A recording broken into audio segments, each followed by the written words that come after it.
গানটা খুব ভালো ছিল আর ছবির গল্পটা সময় উপযোগী ছিল। অস্থির অস্থির সিনেমা ভাই।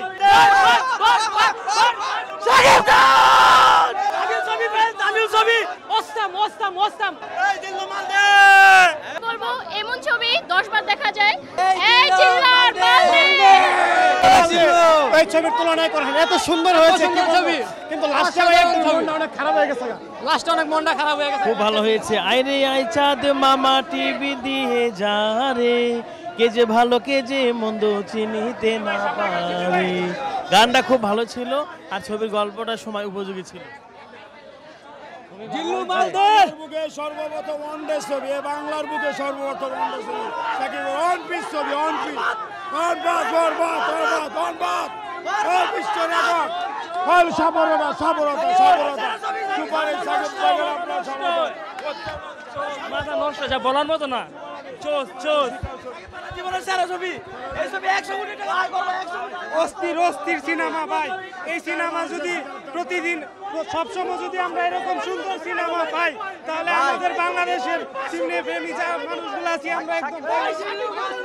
সাকিব খানের ক্যারিয়ারের এটা সেরা ছবি, সাকিব খানের ক্যারিয়ারের। মেহেদী হাসান হৃদয় জিল্লু মুভি আমরা আরো চাই, এরকম সাকিব মুভি আমরা আরো চাই। জিল্লু ফরাই দিছে, বরবাদ বরবাদ বরবাদ বরবাদ বরবাদ।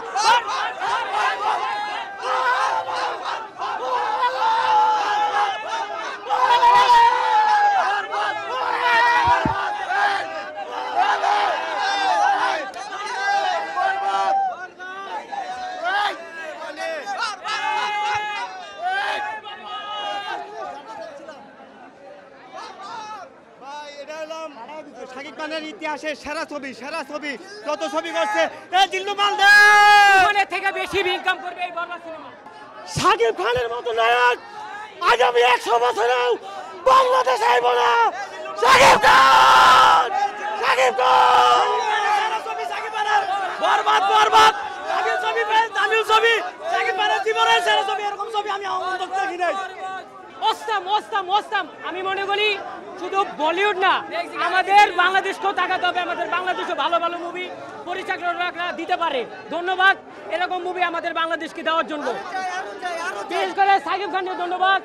যিশু খুব ভালো অভিনয় করছেন, ওনার শেষের অভিনয়টা খুবই ভালো হয়েছে।